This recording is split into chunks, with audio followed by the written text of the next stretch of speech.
avoir fait leur part. Retour sur les pseudo-révélations de Robert Bourgui sur l'histoire politique ivoirienne. Ces dernières heures, j'ai observé que la médiasphère politique africaine, et en particulier ivoirienne, est secouée par les révélations d'un homme lige, d'un porteur de valise attitré de la France-Afrique, un certain Robert Bourgi, avocat de son État, connu pour sa carrière sulfureuse, consacrée à faire les intermédiaires entre les hommes politiques français corrompus et les dirigeants africains corrompus pendant plusieurs décennies. Monsieur Bourgi, à l'occasion d'une interview, une de plus, peut-être une de trop, a cru bon de revenir sur la pourriture des relations franco-africaines, rafraîchissant ainsi la mémoire à ceux qui avaient oublié ce qui ne doit plus être, ce qui doit cesser. Bourgi a révélé, entre autres, les sommes d'argent que plusieurs dirigeants africains ont, sous ses yeux, remis aux dirigeants français pour les flatter et obtenir en retour leur soutien à leur pouvoir. Bref, Bourgi a cité plusieurs noms de chefs d'État qui ont pris l'argent public africain pour le donner aux dirigeants français à titre personnel afin d'obtenir leur faveur, pour que ceux-ci ne leur fassent pas de coup d'État. Un peu sur le modèle de ce que Muammar el-Kadhafi a cru faire en donnant 50 millions de dollars à Nicolas Paul Stéphane Sarkozy de Nagui Boksha, qui n'allait pourtant pas hésiter à le tuer après. Bourgi a égrené sa traditionnelle liste en tant que porteur de mallette attitré de la France-Afrique. Et il est allé plus loin. Si je récapitule ces déclarations.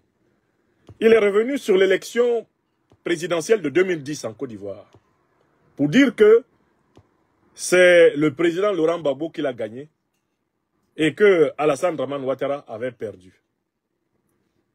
Mais Bourgui, beaucoup n'ont pas eu toute l'attention de bien écouter ce qu'il a dit.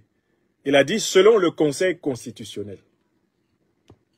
Donc, à ceux qui n'entendent pas bien, je demande d'aller réécouter Bourgi. Parce que c'est un malin, c'est un grand roublard. Il a dit, selon le Conseil constitutionnel, c'est Laurent Gbagbo qui avait gagné. Et puis de révéler ses conversations avec Nicolas Sarkozy, de révéler comment les affaires de valise se géraient. Parfois même, on mettait l'argent dans les djembés pour que Dominique de Villepin et puis Chirac récupèrent l'argent. Ça se cachait dans les djembés. Bref, en fait, comme on le dirait chez nous à Abidjan, Robert Bourgui a cassé les papous et a montré que la relation politique franco-africaine est une pourriture absolue depuis De Gaulle et Foccart, pratiquement jusqu'à aujourd'hui. Beaucoup sont venus sur mes pages sur les réseaux sociaux pour me dire « Ah, voilà ce que Bourgi a dit. À l'époque, vous souteniez Ouattara, puisque vous êtes l'ami de Soro. Voilà donc ce que Bourgi a dit. Qu'est-ce que vous dites alors maintenant? Finalement, Laurent Gbagbo a-t-il gagné ou non les élections de 2010? Voilà la question que certains provocateurs sont venus me poser. Mais ils viennent me poser cette question comme si ils ne me connaissent pas. Est-ce que moi j'ai peur de dire ce que je pense? Si je peux dire ce que je pense à M. Macron, vous pensez que j'ai peur de dire ce que je pense à qui? Je peux dire ce que je pense à M. Paul Biya, qui tient en otage mon pays natal, à qui je ne peux pas dire ce que je pense. Donc je vais répondre à ça, mais d'une manière analytique, de telle façon que tout le monde évite les pièges qui nous sont tendus par Robert Bourgi. Parce que je vous dis que Bourgi a été envoyé pour nous piéger. Nous piéger en Côte d'Ivoire, nous piéger en Afrique. Quand celui-là sort, sachez qu'il y a une mission. Donc voici mon analyse des propos de Robert Bourgi. D'abord, comme l'a dit notre sœur bien-aimée, Madame Geneviève Bro-Grébé, dites à Robert Bourgi qu'il ne nous apprend rien de nouveau. Parce que les gens se comportent comme si Bourgi avait dit quelque chose qu'il n'avait jamais dit. Il a déjà dit tout ça. Ce qu'il a dit là, il a déjà dit ça. Maintenant, deuxième point. Mais pourquoi Bourgi parle-t-il? Qu'est-ce qui amène souvent Bourgi à parler? Il y a deux choses qui sont les motivations de Bourgi. Celui-là, le Robert, Il y a deux choses qui le motivent à parler. Et derrière ces deux choses, il y en a toujours une. Systématiquement. Il y a deux choses qui motivent Bourgi à parler. Et derrière ces deux choses, il y en a toujours une. La première chose qui le motive à parler, c'est une mission des renseignements généraux français, avec lesquels il est resté étroitement lié, en tant qu'homme traditionnel de la France-Afrique. C'est un homme hyper renseigné, il est dedans. Comme on dit dans la langue des renseignements généraux, Bourgi est un homme embedded, il est couché dans les renseignements généraux français, depuis longtemps. C'est un peu comme les gens comme les Marwan Ben Yamed, les journalistes, un certain nombre de journalistes de RFI France 24, comme les, comment ils s'appellent, les Nassim, Wassim Nasr, Christophe Boisvouvier. Vous ne pouvez pas penser que ce sont des gens qui sont seulement au niveau de la performance professionnelle. Ils bénéficient de confiance du système pour lequel ils travaillent. Bon. Donc Bourgi, quand il sort pour parler, sachez qu'on l'a envoyé. Et du coup, vous devez vous poser la question, pourquoi l'a-t-on envoyé? Quelle est la mission de Robert Bourgi? Eh bien, je vous précise sa mission. Ceux qui l'ont envoyé pour tout faire pour salir de la même façon toute la vieille classe politique ivoirienne. Entendez? Salir de la même façon Alassane Dramane Ouattara, le satrape reptilien venu de Sendou pour troubler la paix des Ivoiriens, et ayant renié notre belle terre burkinabé de Sendou pour troubler toute l'Afrique avant d'être bientôt dégagé. Bourgi est chargé de salir Ouattara en même temps que Laurent Gbagbo. C'est pour ça qu'il rappelle que le président Gbagbo aurait remis à Jacques Chirac la somme de 3 millions de dollars pour que Jacques Chirac protège son pouvoir. Bourgi ne cite pas le nom du président Gbagbo par hasard. C'est pour dire que lui aussi il a corrompu. C'est pour dire que le président Gbagbo a corrompu Chirac. Parce que Gbagbo voulait que Chirac le soutienne pour qu'il soit toujours président de la Côte d'Ivoire. Si Bourgi cite le nom du président Gbagbo, c'est parce qu'il veut le salir au passage. Et puis, il veut salir Alassane Dramane Ouattara. Pourquoi? Parce que Alassane Ouattara, c'est un vieux chiffon de la France-Afrique. Ils ont fini de l'utiliser. Quand ils ont fini de l'utiliser, c'est comme ça qu'ils font. C'est comme ça qu'ils ont fait à Mobutu. C'est comme ça qu'ils ont fait à Mobutu. Ils l'ont déposé, il a fui. Ils sentent qu'il va y avoir un changement politique en Côte d'Ivoire. Comme on dit chez nous à Abidjan, Choko Naka Tchaka. Il va y avoir un changement politique en Côte d'Ivoire. La France-Afrique le sait. Et elle a décidé d'anticiper, un peu comme elle a fait au Gabon. Ils sont en train de préparer un coup d'État néocolonialiste en Côte d'Ivoire. Vous comprenez? Ils préparent un coup d'État néocolonialiste en Côte d'Ivoire, du style de celui qu'ils ont fait, au Gabon. Où ils ont envoyé Oligui Nguema renverser Ali Bongo pour que le pouvoir reste entre les mains de la France-Afrique. Parce que dans cette affaire-là, le pouvoir risquait de leur glisser les mains encore et se retrouver dans les mains d'officiers révolutionnaires panafricanistes du Gabon. Astaghfirullah. La France-Afrique s'est précipitée, elle a fait son propre coup d'État. Elle a fait son auto-putsch. Est-ce que vous comprenez? Eh bien, si vous avez compris le modèle gabonais, et d'une certaine façon, si vous avez compris le modèle même qui se déploie maintenant en Guinée, avec le colonel Mamadi Doumbouya, qui affiche très clairement maintenant son rôle d'agent de l'OTAN et de la France-Afrique. Vous comprenez que le coup d'État a été fait contre Alpha, parce que Alpha commençait à trop s'éloigner de la France-Afrique, qui avait été sa parraine pour qu'il prenne le pouvoir. Alpha Condé s'éloignait trop, la France-Afrique lui a fait un coup d'État pour recadrer le pouvoir et le mettre entre les mains d'un de ses éléments. C'est ça le coup d'État de Guinée. C'est vrai que le président Mamadi Doumbouya a rendu un certain nombre de services à l'Alliance des États du Sahel. Voilà pourquoi moi je lui ai épargné une partie de mes critiques. Mais maintenant, il y a suffisamment d'éléments pour établir qu'il est un suppôt de l'OTAN. Je dis bien un suppôt, c'est ce qu'il est. D'accord? Et on sait donc qu'il a fait ce coup d'État-là, c'est l'OTAN qui l'a envoyé. Renverser Alpha Condé, parce qu'Alpha Condé prenait au sérieux son projet souverainiste. Mais il n'avait pas pris la peine de s'assurer que le peuple guinéen était derrière lui. Alpha Condé a voulu faire une révolution en Guinée sans le peuple guinéen. Voilà pourquoi il est tombé. Parce que si Alpha était vraiment un révolutionnaire, il n'aurait pas cherché à confisquer le pouvoir, il aurait préparé quelqu'un dans son camp à affronter les élections présidentielles sur le thème de la souveraineté, sur le thème de la souveraineté retrouvée. Le candidat d'Alpha Condé aurait gagné les élections. Et Alpha Condé serait aujourd'hui un grand sage de la République de Guinée, assis à Conakry.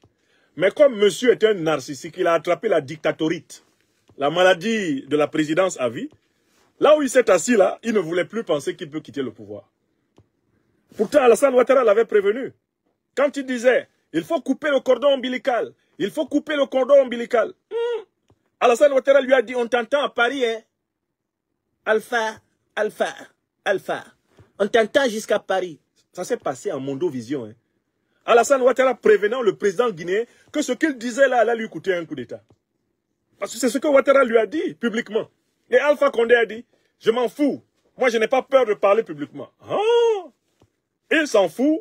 Ben, on lui a envoyé un homme de la Légion française qu'il a renversé. Terminé. Il s'en fout, mais il est en Turquie. Vous avez compris? Je retourne sur Robert Bourgi. Robert Bourgi est chargé de préparer l'opinion à la chute de Ouattara. Mais ils veulent une chute de Ouattara en faveur de quelqu'un qu'ils ont préparé. Mais qui ont-ils préparé? Ils n'ont que 2 cartes à main pour la France-Afrique. 2. Ils ont 2 cartes à main pour faire un coup d'État néocolonialiste en Côte d'Ivoire. La première carte qu'ils ont en main, et ils la montrent de plus en plus, c'est Tidiane Thiam, qui est de facto déjà en alliance politique avec le RHDP et qui se présente comme le meilleur garant après Ouattara des intérêts de la France-Afrique. Tidiane Thiam, le chef de la Thiamerie, c'est-à-dire du PDCI, version néocolonisée complète. Rien à voir avec le PDCI du président Bédié, où il y avait encore la fibre du patriotisme républicain ivoirien. Le président Bédié qui a refusé de livrer le PDCI à Ouattara. Là, Robert Bourgi est chargé de défoncer Alassane Ouattara, en même temps que Laurent Gbagbo. Et bien sûr, Alassane Ouattara, lui, il a déjà garanti, croit-il, l'exclusion de Guillaume Soro du jeu politique. Donc, Robert Bourgi est chargé de mélanger Alassane Ouattara et Laurent Gbagbo dans la même saleté, histoire de dire que, mais qui est l'homme de la situation? Mais le banquier suisse. Qui est l'homme de la situation? C'est un nouvel envoyé du FMI et de la Banque mondiale pour surendetter la Côte d'Ivoire jusqu'au 3e millénaire. Bourgi est donc chargé de saboter l'image du président Laurent Gbagbo. Et c'est ce que ma sœur Geneviève Bro-Grébé a bien compris. Parce que si Bourgi rappelle que le président Gbagbo a donné 3 millions à Chirac, c'est histoire de dire que lui aussi il a triché.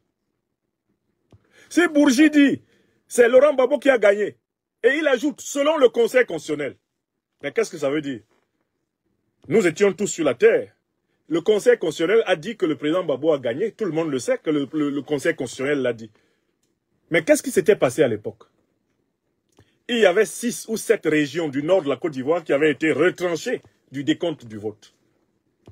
C'est à la suite de cela que le président Gbagbo a été déclaré vainqueur. Parce que ces régions étaient réputées avoir été de théâtre d'irrégularité. C'est ça la décision qui a été prise par Paul Yaoundé. Donc, en effet, oui, le Conseil constitutionnel a dit à Ouattara qu'il avait perdu. Tout le monde le sait. Même Ouattara sait que le Conseil constitutionnel lui a dit qu'il avait perdu. Lui qui prétend aujourd'hui que les décisions du Conseil constitutionnel sont insusceptibles du moindre recours. Si Alassane Ouattara avait été légaliste, il n'y aurait pas eu de crise post-électorale en Côte d'Ivoire. Même si il y avait 6 régions du Nord qui avaient été exclues du vote, si Alassane Ouattara disait « Ah, moi je suis un légaliste. J'ai fait Washington, j'ai fait Londres, moi je n'aime pas le sang. » Si c'est ce qu'il avait dit là, il n'y aurait pas eu de crise post-électorale. Mais il ne faut pas que ceux qui se précipitent pour prendre les phrases de Bourgi et se promener partout oublient que pour que Paul Yaoundé dise que le président Gbagbo a gagné, il a enlevé d'abord cette région du Nord. Moi, rétrospectivement, je pense qu'il aurait fallu annuler cette élection. Il aurait fallu la reprendre. Parce que les irrégularités qui ont amené le Conseil constitutionnel à enlever cette région du Nord principalement, du décompte, étaient suffisamment graves pour que le résultat ne favorise pas la légitimité de celui qui est élu. Il aurait fallu annuler cette élection et la reprendre à zéro. C'était la seule solution. C'était la solution la plus juste. Parce qu'en effet, le Conseil constitutionnel de Paul Yaoundé a soulevé de très lourdes irrégularités. qui lui ont permis d'enlever 7 régions du décompte. Donc, à partir du moment où tu es déclaré élu par le Conseil constitutionnel, alors qu'on a enlevé 7 régions, en particulier celle du Nord, mais c'est le syndrome de l'exclusion qui était revenu. Et c'est ça le problème.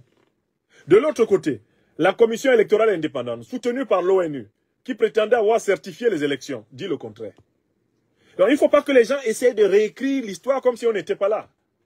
La vraie décision, je le redis encore aujourd'hui, qui devait être prise, c'était l'annulation.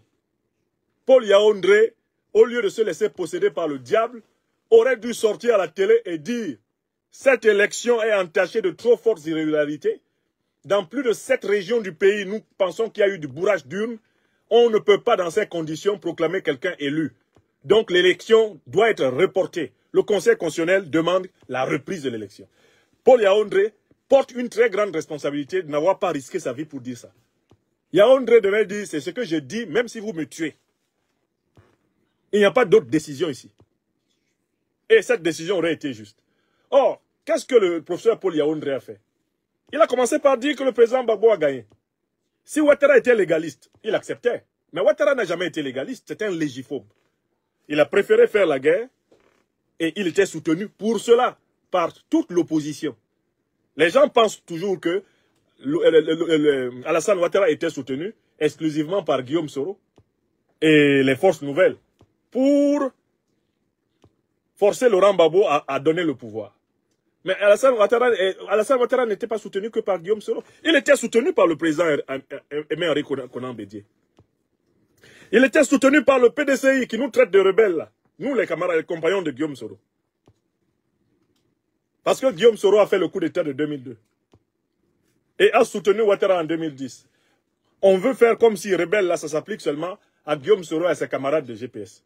Mais le PDCI, là, il était dans la rébellion avec les forces nouvelles. Moi, je n'ai jamais été membre des forces nouvelles. Hein. J'étais en France. J'étais installé en France depuis 2000. Il ne faut pas que vous me donniez une fonction que je n'ai jamais eue. Je n'ai jamais été membre des forces nouvelles. Ça aussi, c'est des choses qu'il faut rappeler. Si vous voulez parler des forces nouvelles, allez demander aux responsables, dont certains sont retournés au RHDP. Allez leur poser des questions. Mais moi, je vous dis l'histoire que je connais. Le refus de la reconnaissance de la victoire du président Gbagbo, ce n'est pas seulement Ouattara Draman. C'est le président Aimé-Henri Konan Bédié, paix à son âme. Et le PDCI est là. Tout le parti a soutenu que Laurent Gbagbo a gagné.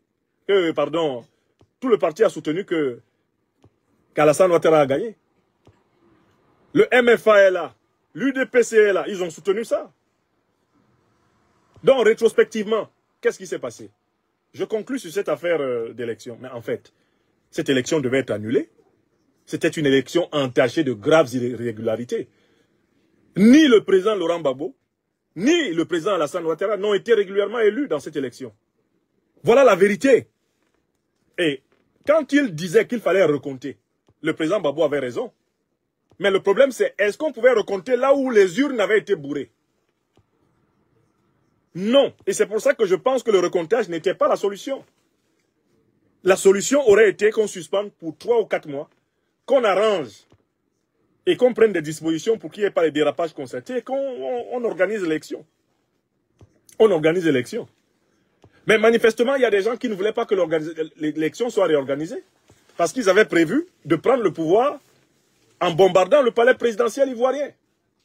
Et ces gens-là, c'est Nicolas Sarkozy de Nagui Bokcha. Alors, Robert Bourgui, il balance sur Sarkozy, pourquoi? Mais parce que Sarkozy n'a pas partagé, ne lui a pas donné sa part. Et ça, c'est la deuxième raison. Quand vous voyez Robert Bourgui dire du mal de quelqu'un, c'est parce qu'il ne lui a pas donné l'argent. C'est-à-dire que lui, il a servi ces gens-là, et après, ils ont tout mangé, ils lui ont laissé les miettes. Bourgui, quand il sort parler, là, c'est parce qu'il n'est pas content. Il n'a pas tout à fait eu sa part. Parce que ça, il avoue, hein. Il avoue que les gens lui donnaient aussi. Mais pourquoi il se plaint maintenant? Il se plaint de Sarkozy, mais il connaît le bureau de Sarkozy à Paris, non? Nicolas Sarkozy, Paul Stéphane de Nagui Bokcha, a sa permanence à Paris. Si Bourgi estime que Sarko doit lui donner encore un peu de l'argent que Ouattara lui aurait donné, mais qu'il aille le voir à son bureau. Il vient toujours, il cherche une émission, il fait une interview et il fait comme s'il était en train de faire des révélations extraordinaires. C'est faux. Quand Bourgi parle comme ça, c'est aussi pour mettre la pression sur les chefs d'État africains. Surtout ceux dont il possède les secrets et dont il n'a rien dit. Quand il n'a pas cité le nom d'un chef d'État, ça veut dire qu'il faut qu'il lui donne l'argent. Voilà pourquoi, quand ma sœur bien-aimée Nathalie Yamba a fait un post pour rappeler tous les chefs d'État africains qui ont donné l'argent aux dirigeants français, je lui ai fait un commentaire en disant que, ma sœur, mais tu as oublié Paul Biya, notre président de notre pays, notre dictature. Paul Biya ne peut pas manquer dans la sauce. Financer les chefs d'État, financer la classe politique française avec l'argent public africain, mais aucun dirigeant de la France-Afrique n'y a échappé. Paul Biya est un très grand payeur. Et même parfois il dit publiquement, on ne va oublier personne. Le Cameroun est prêt pour tout le monde. Oh, j'observe que Bourgi n'a pas cité Biya. Et entre-temps, Sarkozy prétend être le communicant de Biya. Donc Bourgi sait que Biya est en train de donner l'argent à Sarkozy peut-être. Et donc Bourgi dit, donnez-moi un peu. Il n'a pas cité le Cameroun. Hein. Vous comprenez pourquoi il ne cite pas le Cameroun? Il y a élection en 2025. Rapidement, Biya va envoyer quelqu'un voir Bourgi avec un djembé rempli. Pour que Bourgi ne fasse pas une interview pour dire, en effet, j'étais là quand le président Biya lui-même a envoyé une cargaison de billets de banque. Vous voyez comment ce type-là est malin? Il a cité les noms des présidents. Mais ceux qui ont une élection, l'année prochaine, là, et il n'a pas cité leur nom. Ça veut dire quoi? Faites vite. Si vous ne me donnez pas, je vais parler. Parce que c'est de ça que lui, il a vécu. C'est de ça qu'il a vécu. Est-ce que Robert Bourgi vous a produit quoi? Des livres? Il a produit des conférences? Il a produit des concepts? Ce n'est pas un intellectuel. Robert Bourgi, c'est l'homme des mallettes. C'est-à-dire que c'est le médiateur des mallettes de la corruption france-africaine. C'est là-dedans qu'il a prospéré. Et quand les périodes électorales apparaissent, il vient et il commence. Oh, j'étais là. Il y avait l'argent dans les djembés. Dominique de Villepin a soulevé. Et lui, il attaque toujours ceux qui sont en position de faiblesse. Hein. Quand tu es en position de force, il ne cite pas ton nom.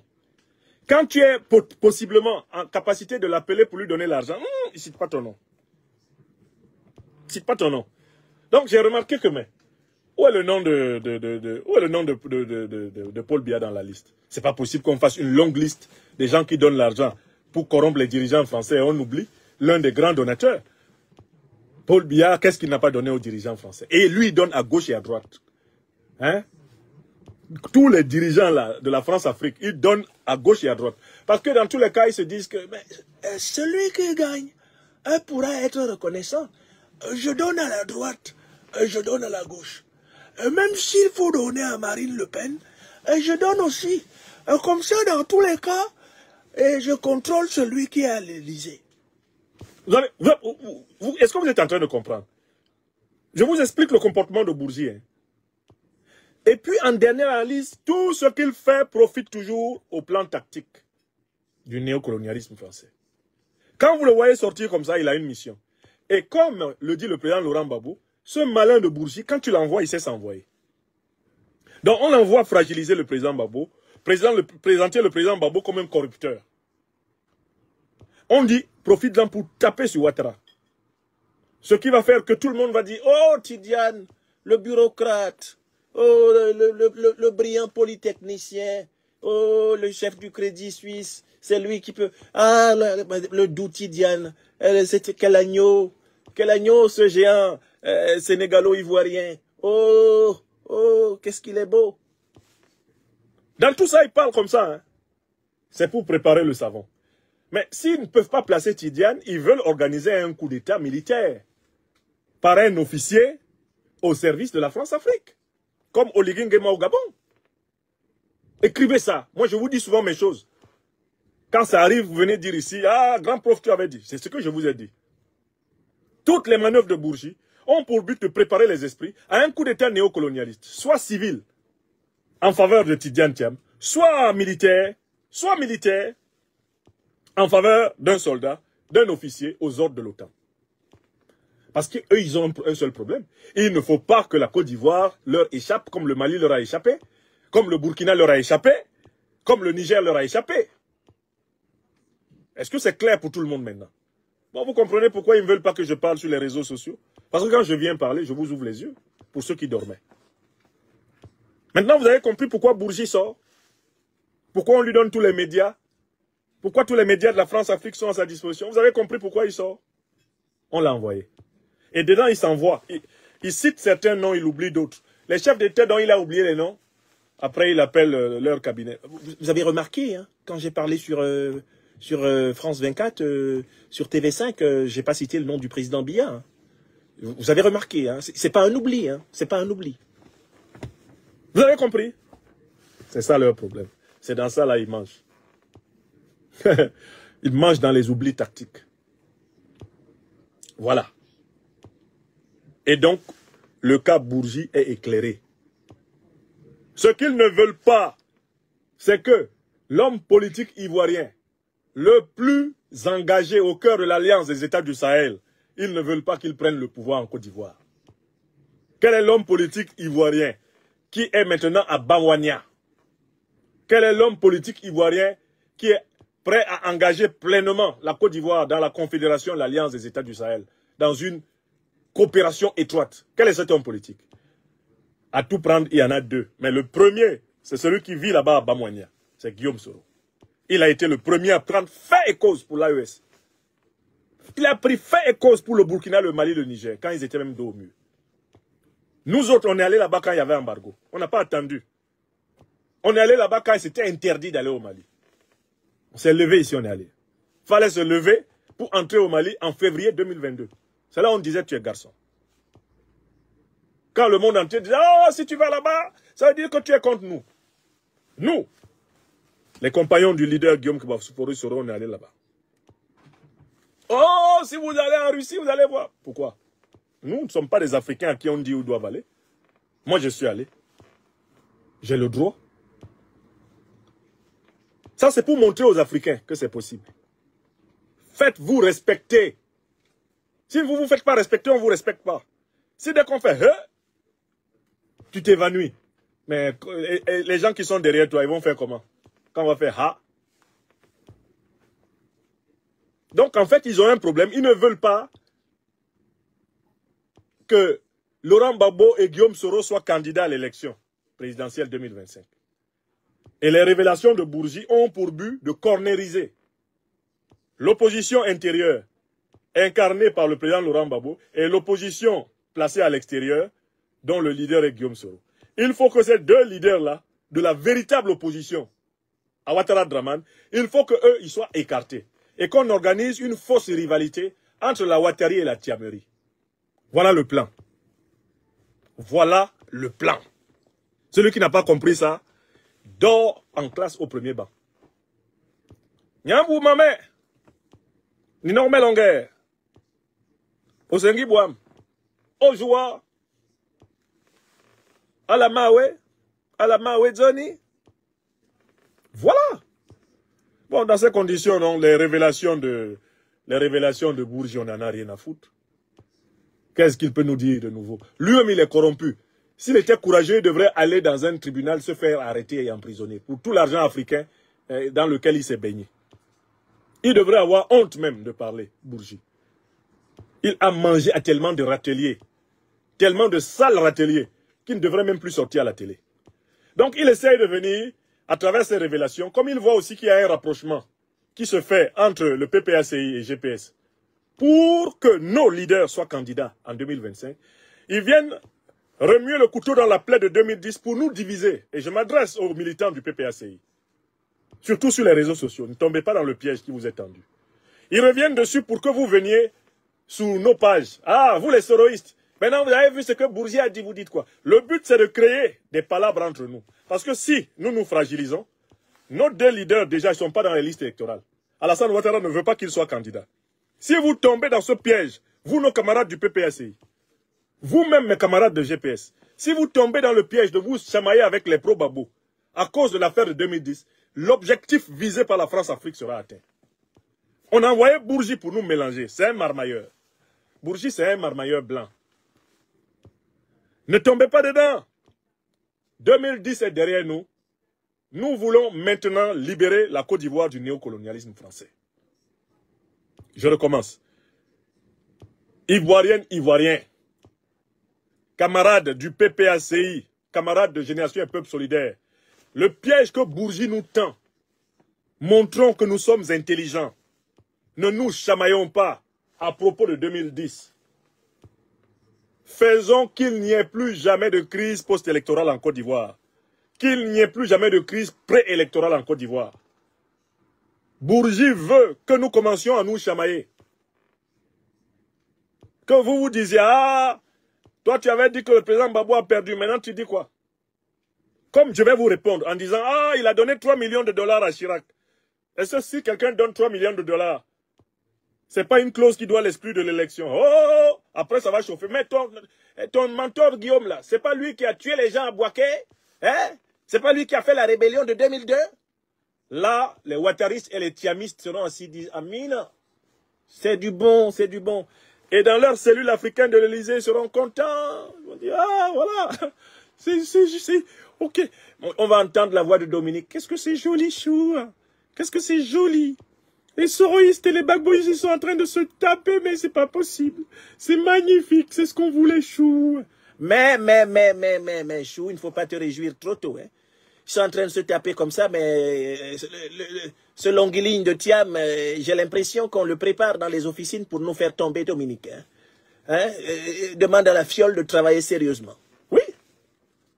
Alassane Ouattara, lui, il sait que, bien sûr, la France-Afrique ne veut pas de Guillaume Soro président ou de Laurent Gbagbo encore président. Ça, c'est clair, ils ne veulent pas. Parce qu'ils savent que c'est le bloc souverainiste panafricaniste qui est là. Ils ne veulent pas ça. Donc, ils vont multiplier des sorties de presse pour que nous nous chamaillions entre nous. Moi, je ne vais pas tomber dans ce piège. Moi, je ne vais pas tomber dans ce piège. J'ai vu dedans depuis. J'ai vu dedans depuis. Bon, ce que j'ai dit avant, je l'ai dit avant. Ce que je dis maintenant, c'est une amélioration de ce que j'ai dit avant. Je dis que l'élection devait être reprise. Je dis que officiellement, le Conseil constitutionnel avait tout à fait proclamé le président Gbagbo vainqueur. Mais on avait exclu 6 à 7 régions du Nord. Donc, il allait être vainqueur légal, mais il n'aurait pas eu la légitimité pour gouverner toute la Côte d'Ivoire. Parce que les gens du Nord pouvaient dire, ah, nous, nos voix n'ont pas compté, donc tu n'es pas notre président. Voilà pourquoi cette élection devait être reprise. C'est ce que je vous dis. Et puis, je ne rentre pas dans ce débat. Ceux qui ne sont pas d'accord avec moi, c'est leur droit. Mais si vous tombez, vous, nos camarades, que ce soit GPS ou PPACI, dans le piège, mais naïf, de vous prendre la tête, alors même qu'il nous faut nous unir pour que nos leaders soient candidats en 2025. Ça voudra dire que vous n'avez pas tiré des leçons, des micmacs de la France-Afrique. Moi, j'ai tiré les leçons. Je ne vais pas passer mon temps à répondre même à tel ou tel de mes camarades ou de mes frères ou de mes sœurs bagboïstes. Et puis parfois, il y a des tiamistes qui sortent derrière. Il y a la tiamerie qui sort derrière.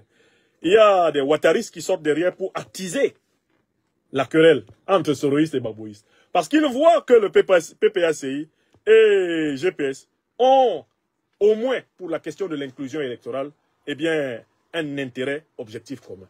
Donc, il faut tout faire pour nous éloigner. Donc, ils vont réchauffer des choses comme ça. Ils vont ressortir des sujets. Il faut que nous soyons calmes. L'objectif, c'est la libération de la Côte d'Ivoire, du néocolonialisme français et de son valet Ouattara. Et on ne laissera pas un autre valet du néocolonialisme français, comme Thiam, prendre le pouvoir. Voilà, c'est tout. Et on ne laissera pas un coup d'État néocolonialiste prospérer non plus. Voilà. Gardons le cap là-dessus. Pas Ouattara, pas Thiam, parce qu'ils sont des serviteurs des intérêts de l'étranger. Oui, c'est ce qu'ils sont. Ils sont des ultra-libéraux qui vont continuer à surendetter la Côte d'Ivoire pour des générations et des générations, alors qu'eux-mêmes sont à l'abri du besoin. Ils vont continuer à brader l'économie ivoirienne, à proclamer que le PIB de la Côte d'Ivoire est élevé, alors que l'essentiel des marchés ivoiriens sont gagnés par des multinationales étrangères qui rapatrient les bénéfices à l'étranger. Oui! Donc nous n'avons aucun intérêt à ce que ces gens-là continuent à diriger la Côte d'Ivoire. Encore moins un militaire à la Oligui Nguema, qui va venir faire un peu, monsieur, je fais la morale, alors que les fondamentaux de la domination, ils ne touchent pas à un seul.